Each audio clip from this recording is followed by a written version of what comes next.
Mikrofonen. Hej och välkommen till mikrofonerna. Detta är ett poddvarp som vi sända Anna kan fråga. Evni är frukt och fjällbröd. Det är allt det kvätt som är framme för tyna och för gäster vi tar. Vi tar oss om spännande vidskifter som du inte hör om kanske så näck för era stände. Men mitt namn är Bo Tyrell. Välkommen.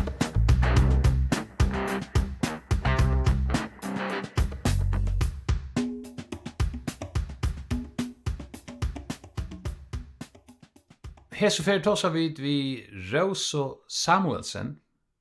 Hon en politiker i grunden, men det är inte ofta än så vi tar politiker här i mikrofonen.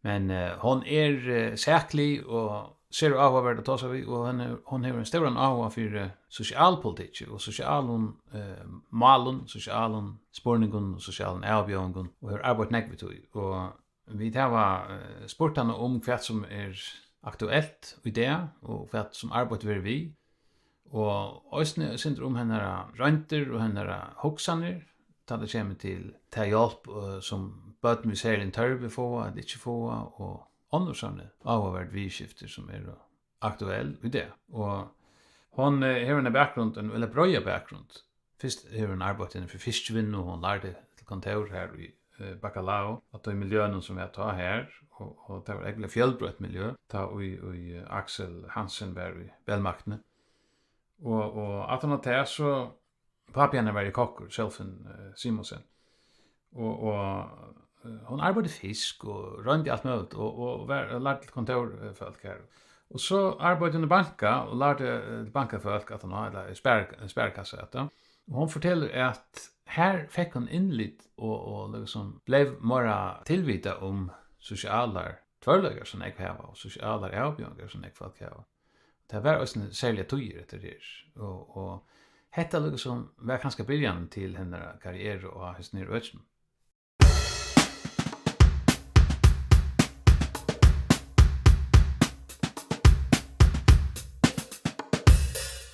Rosa Samuelsen här i Hottenum. Vi alla att hitta henne och hitta Rosa in person, men nu det omstående vi växten så som där och hända dagen och hur att hon en själv här i Sandavai och lika som hon en själv i Norrgöt och här Rosa Ösnö bo här som växt upp på.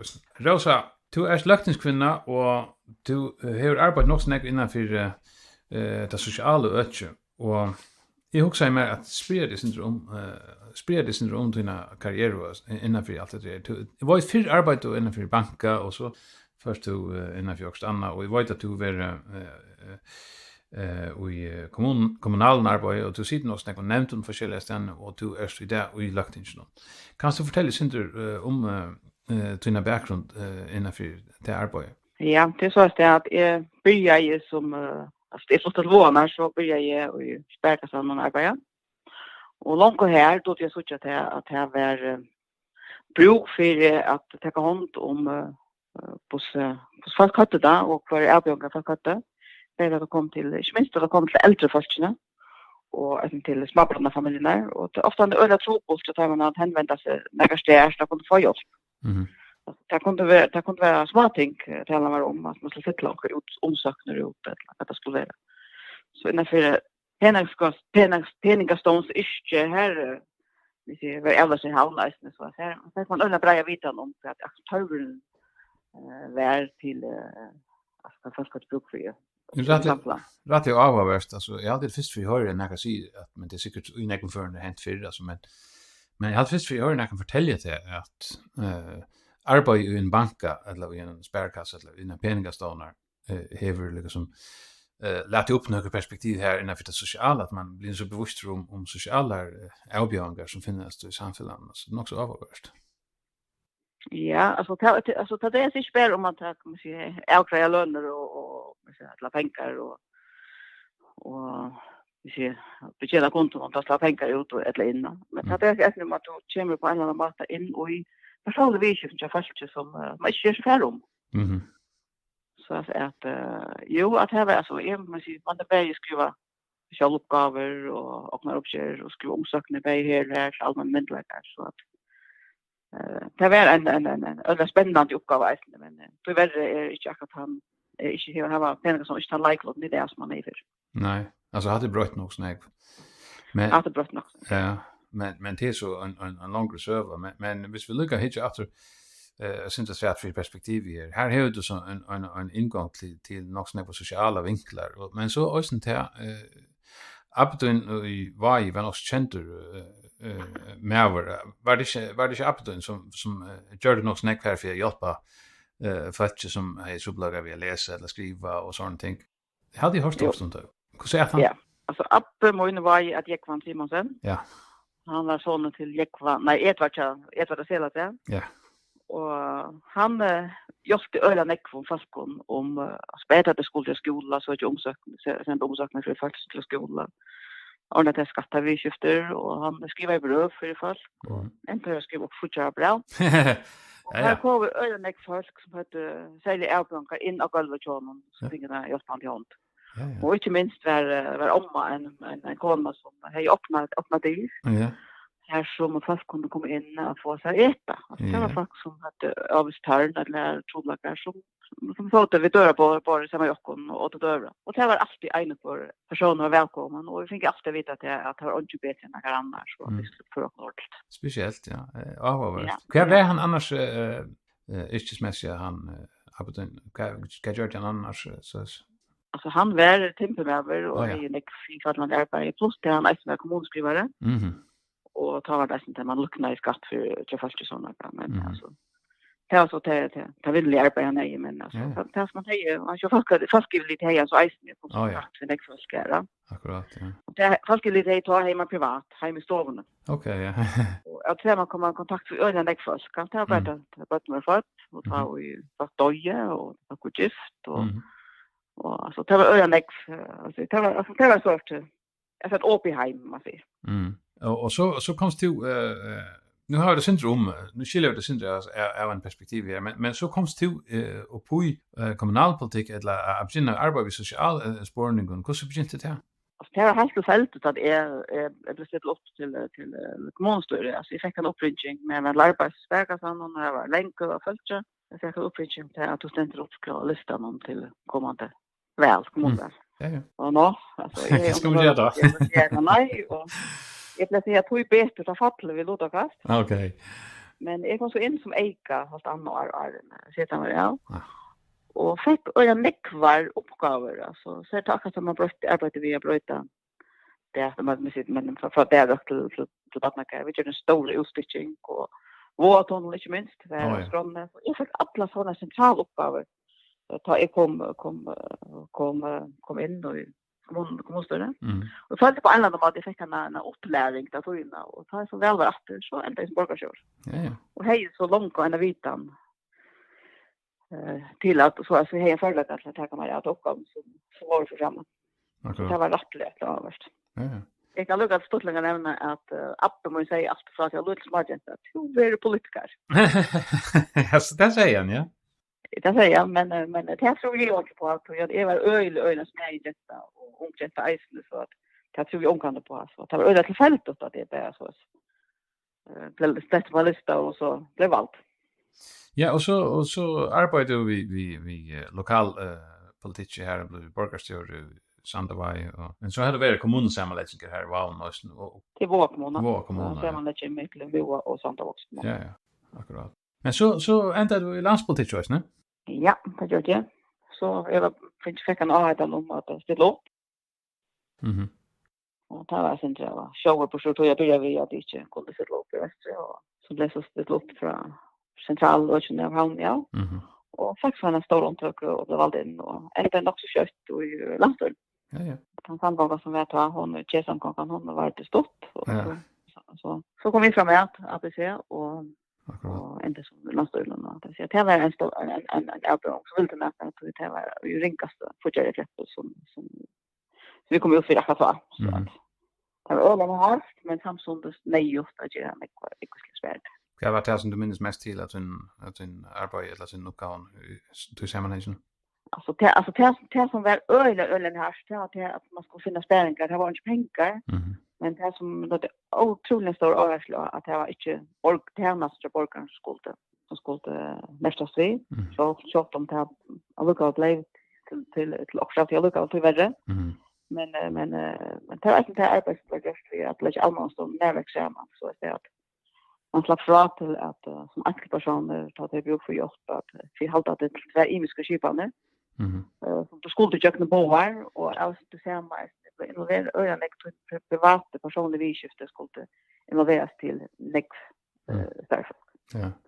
Och jag var så jag tänkte att jag klockan skilt och gjort sitt arbete men det var inte alltid stottligt att jag som skulle fortälja sömn att det var fler. Nej. Och det ska ringa så att sånt här först för allmastående och få tillbud till närverk och så ska det något investeringar så kanske inte få något annat. Och närverk hvis vi lägga för pedagogiken skilt alltså närverk omfattar det åtta stadvik närverk. Det är allmänna verket. Det ser man det ja, nämligen. Lagt samman, ja. Och närverk omfattar det kvärt. Det var äldrerådet och så var det stolstjänst där till och boplåsen till folk som heter säljaren erbjuder. Så det nöker som var efter allmänna verket som allmänna stående. Här är det mer att förtälja omsidningar. Men samtidigt var det även en negativnästen som har varit där uppe. Det har varit en Spatnheim och sådana där. Det finns att börja via. Man börjar lite ganska nöker tänk över. Men det var inte så att det var nöjt att göra allt. Göra övrigt. Vad sa du det som det största avbjörningarna, det är inte några avbjörningar, men vad sa du som dömer på stora avbjörningar innanför social i färgen och i det?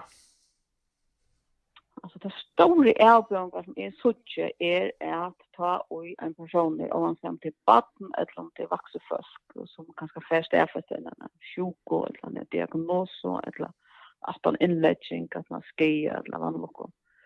Vi utskriver av sjukhuset så ska det ut i en ära skipan eller flera ära skipan.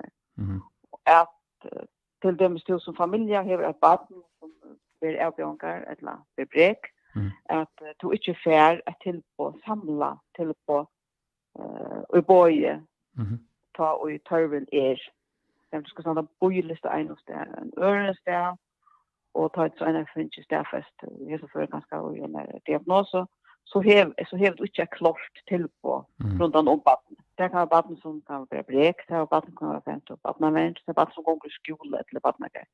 Ölen nekvar imiskar skipan runt om systemet som inte arbetar tatt ser man runt om törvencha barnen och inte minst familj. Men alltså att det vi så avbjörningarna vi tar så med det och så barnen som har säljan törv till dömes och får en diagnos men så har du också nog så stor en barnen som kanske detta mittelstålarna här att inte orden har en gröja diagnos kanske det får en frilla så men det kanske inte få en stärfesta och så det men det som är gröt det kanske det att det har inte klarat sig skolan tror jag att här är också som får för att det fungerar ordentligt så att och så det kvärt så där rätta att göra chathaimen och är det inte också ofta här att jag har ju att det är upp till alltså 20% hade jag också säga halt nej vad är button skolan i snitt alltså som här troblagar hänga vi alltså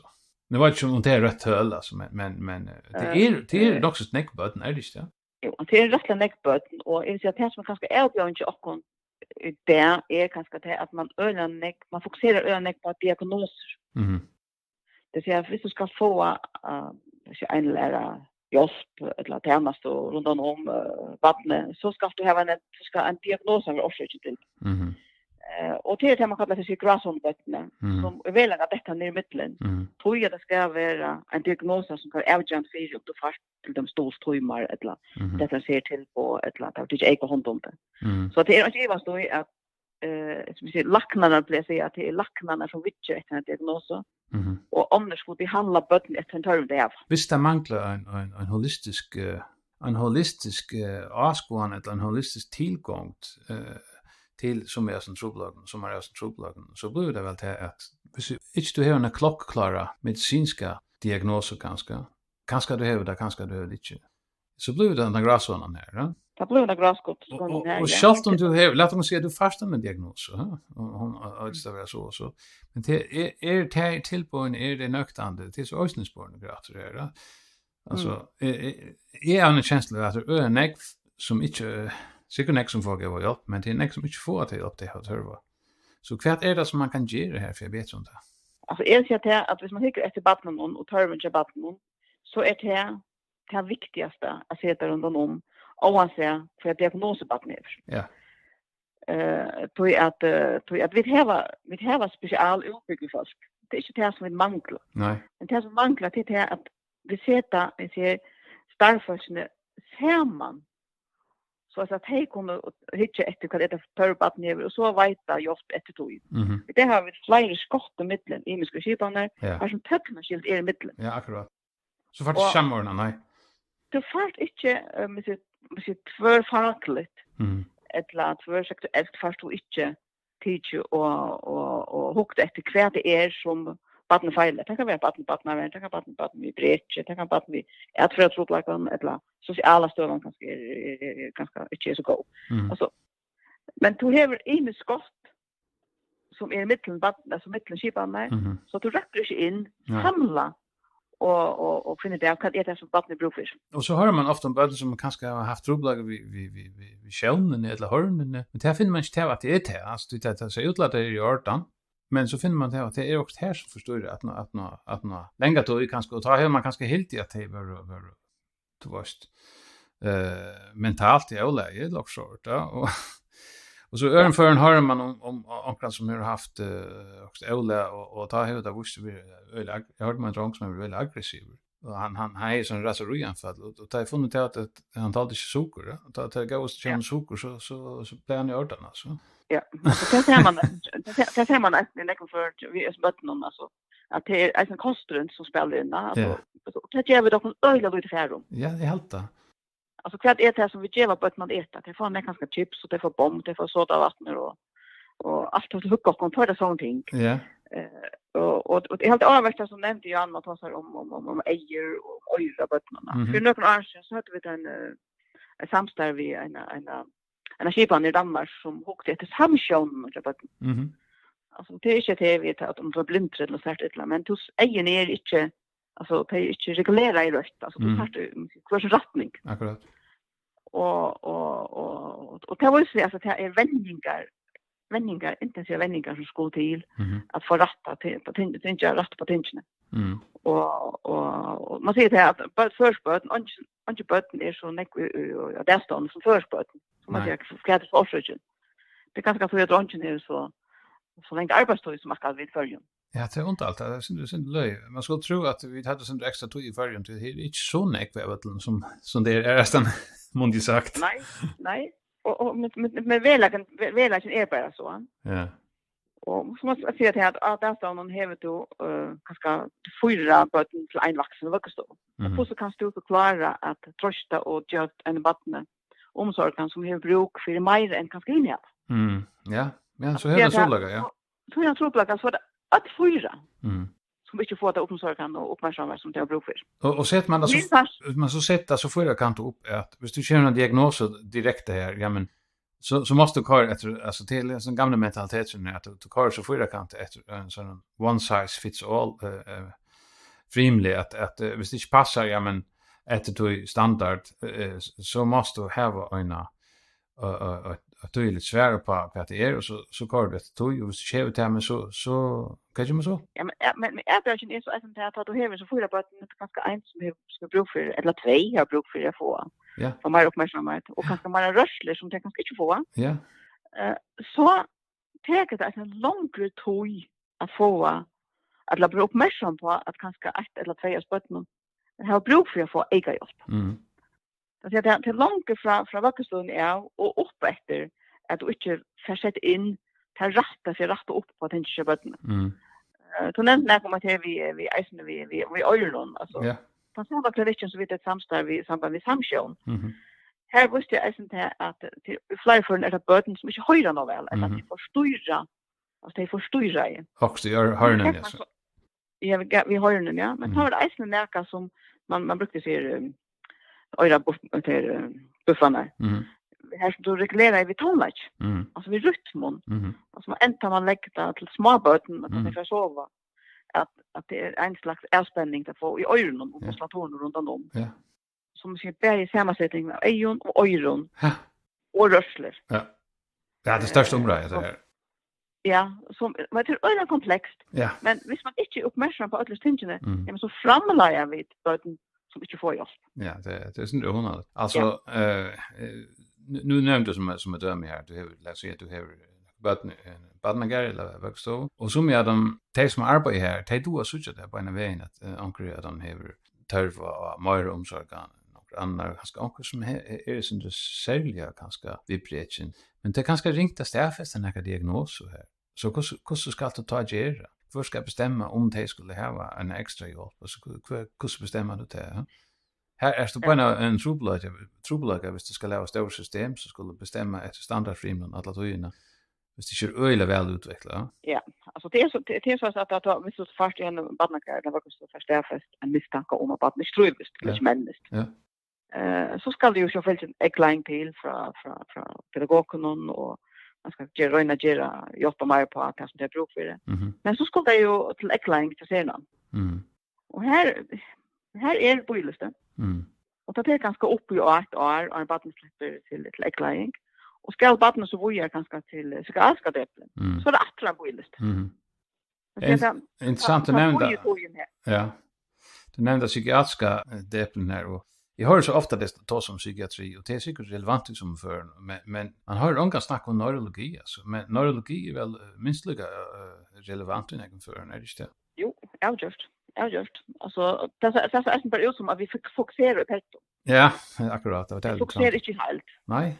Det hade man efterlyser något snägt. Han höll där. Ja. Men så kvar ska till för få en sån höll där och askovan och tinchen alltså som det nöjeste faktiskt det här och i näcken för en särskilt att vi vill omsorgan och böten och det tinchen alltså. Hur så fast du mera en hållta med bättre in alltså. Hur ser man det? Ja, alltså man ser det att jag ska för ganska effekt och en utgrävning på böten vi ADHD som menar bara det. Tror det var till på. Akkurat. Så långt som du har en erbjudning och inte har till på så är det bara stil. På en annan måte var något att vara på ljus och tar erbjudningarna som böten drejas vi och det till på så inte har. Eller så ganska inte blå lust. Och då är det så jag vet hela bruk för att få mer expertvitan inne. Och det ska ta med någon. Vi kanske neurologer eller mer specialisera än vad vi har det. Det här var bruk för. Men så här då är den här trubbelagan jag har till dem barn eller avvärande föräldrar att barnen som har särskilt avbjörningar kanske och då har det kanske kämpa för att finna en diagnos. Då säger som det kanske har en diagnos som ADHD och ganska vill ha en diagnos som också är en diagnos som autism. Det här vill ligga som i systemen utlösa höjmilder eller rattender. Ja? Så att nu tar du hälsodiagnosen så har du rätt annars är det inte rätt. Ja? Det är synd att förra kant över först. Och så är det särskilt att man också om att ja men autism det är så ser man ja det är ett så spektrum alla snackar man om det. Alltså du hör autism spektrum, ja. Och det är så bra totakt det flyter och hur nöje är det runt så i som för är det vill påstående kanske så att man brukar det man inte ordentligt vet vad det är och det trubbelagen är väl lösen att ta ut först in och sätter det diagnosen och det här vi ser som en allvarlig trubbelaga som Michael Goldberg neurolog i Barnalakt i Kalifornien hos snackar nekvom till det att ta du brukar en såna psykiatriska diagnoser utan att göra välja medicinska behandling men så fast trubbelagen att bötten är faktiskt nokta det är avskåren från hjälp i systemen och att det har finns en såna diagnoser som mentalt sjuk där ser man mer eller mindre säger att det kan man inte göra vi alltså det så oansett kvärt det är som failar så vill allt bara klassas som någon det är bara att det är mentalt sjuk så om det är lite butchen eller lite hött det kan inte känna kan tutning till det är mentalt sjuk men så blir det till B-människor Det är inte en troblaga. Ja, alltså vi kan säga att vi tar glädje är så nu hänt det vi där finns en lucka förslagalov. Alma trycktjänster här som man körer till borster som äter till en diagnosa som bestämmer allt. Som sitter där. Ja. Så nu man kort väck. Ja, det är så att det är som har törv skulle få en hjälp. Men till rätt så säger alltså så man tar som att det är bötten som kan gå kronisk distribution. Hej ver inte lofta ju ganska i no stora mån och kan efter kvätter orsöken. Det är den orsök. Ja, det är det. Och inte för en att orsöken eller troplatsen är så stor att det har ilt vi att fungera. Akkurat. Men så får den ganska en så kan det ganska enkelt eller också annars än virus som det så kunna få jobb för det. Men man och jag har ju inte hört stöd om att det som du säger om att det är bötten som har vilt distribution som inte klara. Dagligdagen som utan det man kan efter kvärt här i väl lägga ner. Ja. Alltså han nu tar Luca jag tror att det finns upp att det du ser och det som han själv Goldberg säger också att det är två intressanta vinklar som man inte har någon om. Han säger heter en epidemi vi sån här autismspektrum diagnosen så vi ser autismen så kallat tror att det är i grunden inte det samma som den upprunaliga diagnosen för autism. Det var mer psykotiskt. Här kunde du släcka några folk. Alltså här var det födsel så det var inte samband. Det nya moderna utgåvan är så kallat eller autismspektrum. Det är mer att det blir sen det öle att när det blir ska tro jag kanske eller konsyndrom och så också kom in här. Och man var inte sure vad det. Och så ser man det det man vara kan genetiskt också. Så är det han säger nej det kan inte vara. Då är det näka besöka till ökt lavinarst att det är så att det var en av 1000 och nu är det knappt en av 3 för det blev en mer alltså det blir mer och mer alltså. Så detta kan inte vara ett genetiskt förstörelse som ligger och spröjs i på att det så fungerar det inte. Och så är det han säger han menar att det kan vara att det har att göra vi infektion virus och så förskällt till möjligt och men så har det två ena teori att det kan ska vara helt annorlunda orsak alltså att det har att göra vi big nine vi alltså att tan omsorgan som barnen får och som vi har ju extra törv hon är väl så den nökta i varandra strukturen alltså hon det är alltså man räcker köra till alltså till och ta mig en kanske är en faktor som spelar en roll då här eller gott. Det är ju så att man nu har vi själv prövat att vi alla så att man kan växa och inte att det är han största lärningen på så att det är närkande jag finns. Och det är jag inte jag finns ju för nekonation. Att här som i själv kunde uppleva att jag stanta vi botten och en bottna börske här som du inte följde det att du nådde att göra botten till grundläggande omsorgen som det beror för. Ja, det är och ta mig i sig att ha den göra allt kan man kan. Du sitter på 2 minuter med botten och fängelsen. Så det är inte så att man inte röna göra det som man ska. Men att du inte är nog det är inte nog folk runt om med botten. Så är det nog botten detta mittlen. Och inte minst är det få som är runt om så är det en stor utskiftning. Men är det inte till Rosa så hvis vi snackar syns så runt simpelt alltså simplen termen alltså är det inte en räfästning alltså politisk räfästning som manklar här. Det är inte vad så egentligen politisk räfästning alltså är det att jag har inte sagt vi kommande pedagog för dem att någonstans kan så ofta när man vill ha mer normering men i efterlös akkurat som det är kvärt ska man bruka till normeringen till. Och inte finner jag själv via golven och arbete. Nu såg det men jag kan ej och följa själv kvärt är som normeringen ska brukas till. Och det är att jag kan mera hand om de bottnarna som så att det pickar lite läs som är alldeles för en morgon där mamma eller pappa så. Som inte är det gott.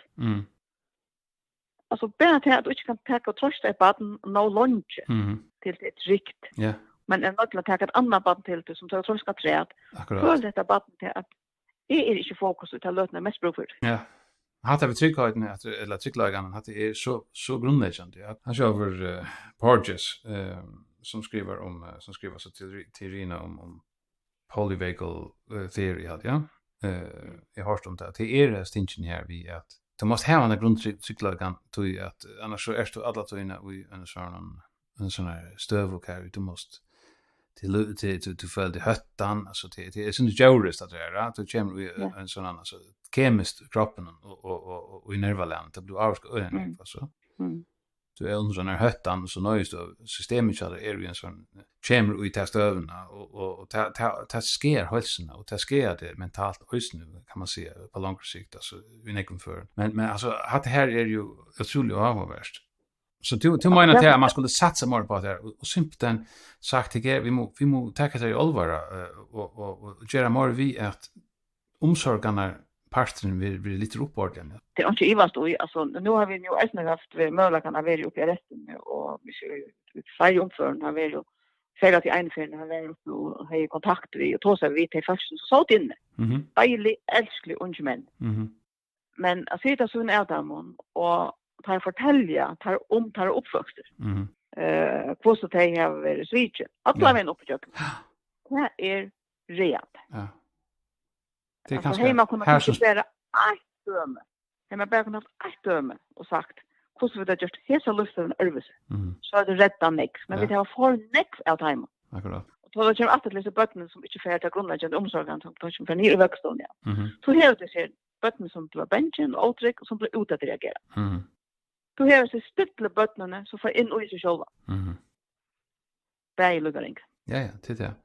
Och det kan man inte säga kanske vi alltså upp på standard för den egen föraren kanske kvar vi har mer men ta ska personal kunna mäta och en sån stående alltså kvar vi har mest hör och omsorgen så är såna bötten alltså men som är det är sånt här som är det fötts eller byggt så att det är extra ganska extra känsloborn eller kräver mer av onkron en annor och tvåst vi det är ju lika så alltså vi skulle ju lika och det är ju lika och vi skulle helst göra lika nej det är kanske alltså som också säger det kände alltså till inte originaler till långt ja till aldrig stånd charmerande folk som akkurat som har till bröder som du pustar från akkurat alltså nu skulle allt köra sig in i en kassa nej det är bäst till alltså så vi passa in i systemen så att det plus för att det är bäst till nej hade en öle viktig observation Rosa Luca Arnold enter här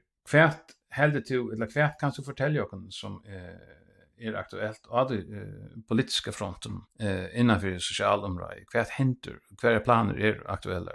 Alltså det är inte ivast och att som gick innanför hälsovården här är grundläggande brödningar som händer next till att gå av från nekvar rehabiliteringen och det är brott markant vi får nu hjälp till böden som eller från 15-35 vi sala för ochipsala för hjälp det kommer att bryta next vi det är inte uppmärksam på att de sina försenar att här ska jag näka att göra man så smäller och det ut för om man försöker till minimumskolan också.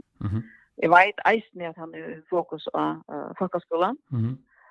Och allmän också här har vi finch en lucha low. Hon fick visionen nu för 1 januari så till förtälja en sida kvärt vi får på skolan igen. Kvärt är det att du sagt ut lucha low som säger är viktigt.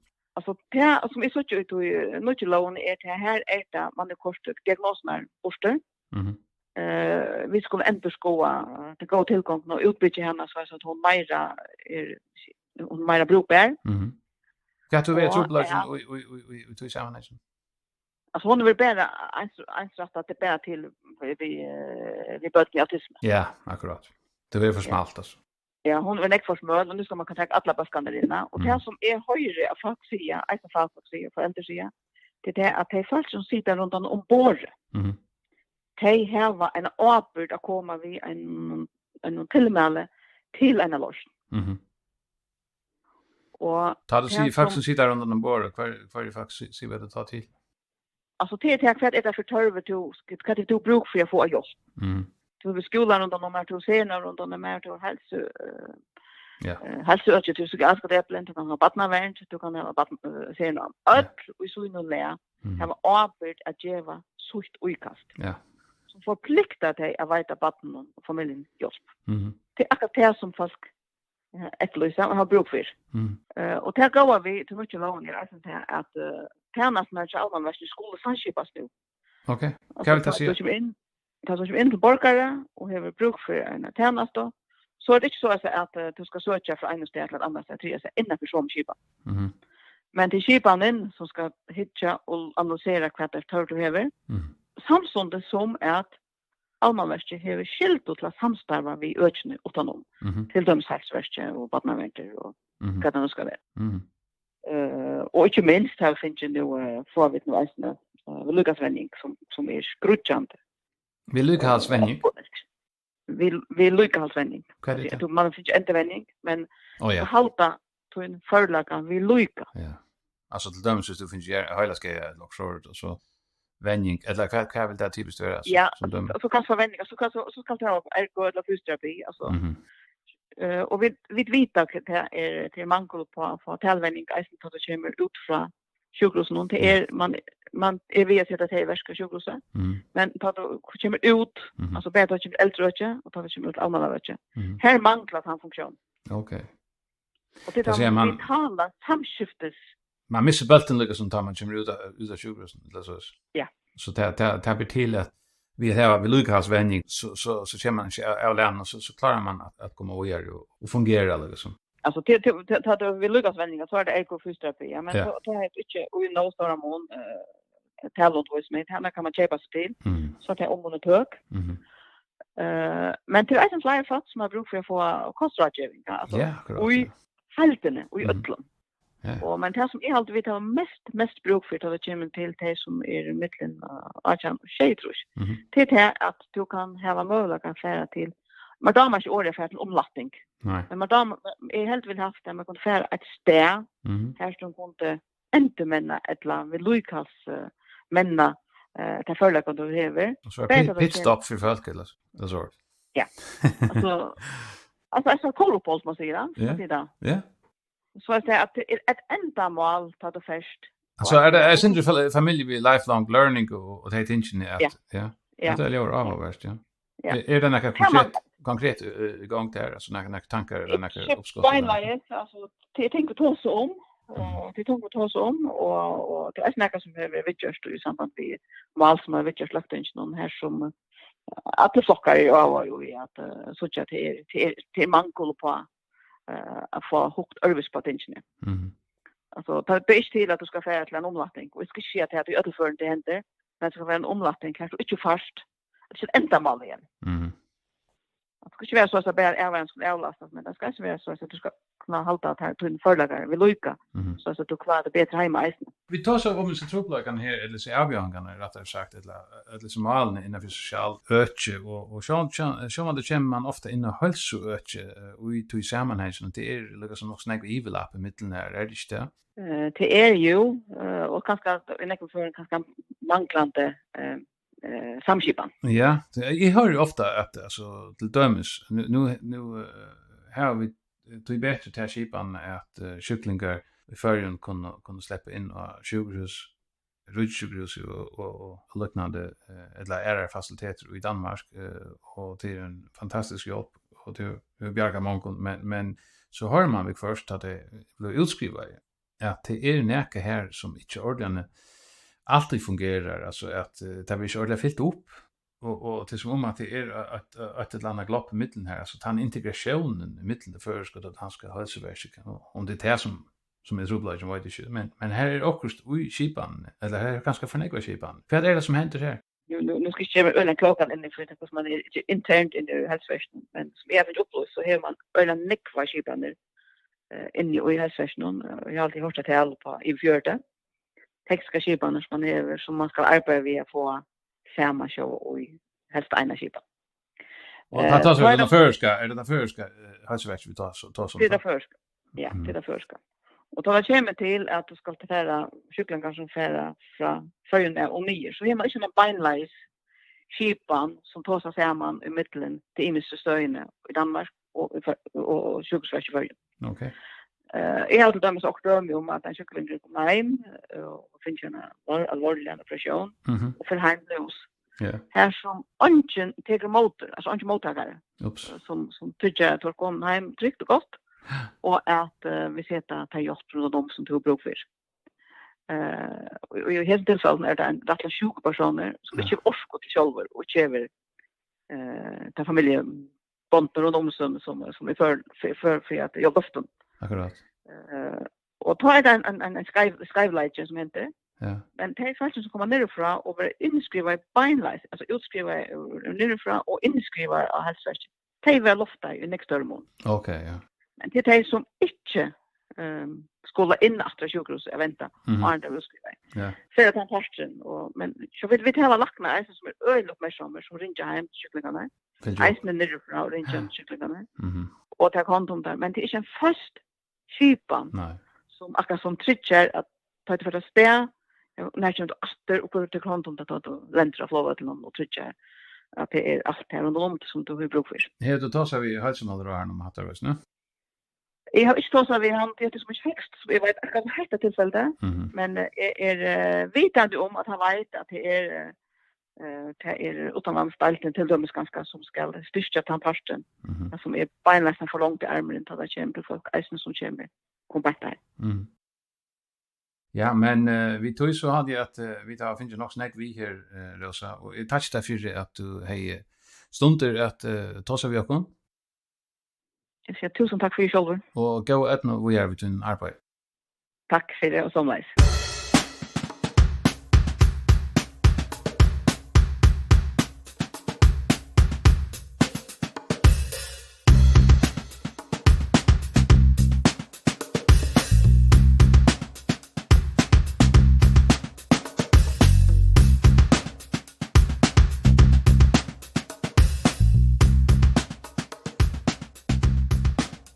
Jag heter väl så tar vi tatt och i mikrofonen av hästen sinne.